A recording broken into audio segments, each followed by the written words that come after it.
ધોયેલા કપડા પહેરવા છે, નવા ચપ્પલ પહેરવા છે અને ગળામાં ખોટો દોરો પહેરવો છે, પછી એન્ટ્રી તો પડે. મારો માણસ ગયો છે ગામમાં દોરો લેવા. હમણાં દોરો લઈને આવે ને કે હું કપડા બધા ધોઈ નાખું. હા બોલો દાદા, કપડા ધોવા માંડ્યા? તો હું લ્યા, મારો વારો છે કપડા ધોવાનો, તો મારે તો ધોવા જ પડે ને. એ હારું, લ્યો હું તમને થોડીક મદદ કરાવું. તો હારું જ તે લ્યા, હું કપડા ધોઈ ધોઈને હાવ થાકી ગયો. તો બોલો હું મદદ કરું? એ હું કપડાને હાબુ દઉં, તું ધોકા માર. એ હારું. ઓ બાપા, ઓ બાપા, આ પણ મને હું કામ ધોકા મારે? તમે તો કીધું ધોકા મારે એમ. એ કપડાને ધોકા માર એમ કહું. તો એમ કયો ને કપડા ધોકાવે એમ. તું કપડા ધોવે તો તું તારા વાહામાં ધોકા મારે? ના ના, હું તો કપડા જ ધોકાવું. તો મેં તને એમ જ કીધું તું કપડા ધોકાવે એમ. એ હારું, હવે કપડા ધોકાવી. ઓ બાપા, ઓ બાપા, આ ધોતો ખરો, મારા હાથ ઉપર ધોકો માર્યો. તો પણ તમે હાથ આગા રાખો ને.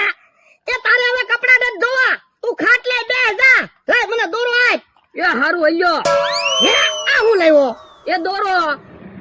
આ એટલે મેં ગળામાં પહેરવા ખોટો દોરો મગાવ્યો તો, તા ગોદડા બનાવવાનો દોરો લઈને આવ્યો. એવું તમે નતું કીધું હો, ગરમ પહેરવાનો દોરો લાવજે. તમે ખાલી એમ કીધું તું દોરો લઈ આવ. પણ એટલે તને ખબર તો છે કાલે મારે 12 ગામ જવાનું છે, એટલે મારે ખોટો દોરો પહેરવો તો. જો બોલો, તમે 500 વીઘાના માલિકના ગળામાં ખોટો દોરો પહેરશો? હા પણ તમારી પાસે હાસો દોરો છે જ તે ને, ઈ પહેરીને જાયજો ને 12 ગામ. ના રે ના, હાસો દોરો ક્યાંક પડી ગયો હોય તો? બેઠા જ છે ને, કપડા ધો. હા કપડા ધો. તો ભજીયા ખાવા હોય તો હાલો. હે કોણ ભૈયા ખવડાવે બકુલભાઈ? એ એમી ભજીયા ખવડાવી. ક્યાં? એ અમારી જગ્યાએ આવો, હાલો. એ હારું, હાલો હાલો ભલે દાદા, ભૈયા ખાવા જાવી. પણ કપડા ધોવાના છે ઈ? એ કપડા પછી ધોજો, અમારી જગ્યાએ પગો. લો હું ક્યાં કેહા કાકાના ને કહેતા હું. એ હારું. ભલે દાદા, કપડા ઘડીક પાણીમાં પલાળવા ગયો, પછી આવીને ધોવું, પેલા ભૈયા ખાવા જાવી. એ હારું આય. હાલો.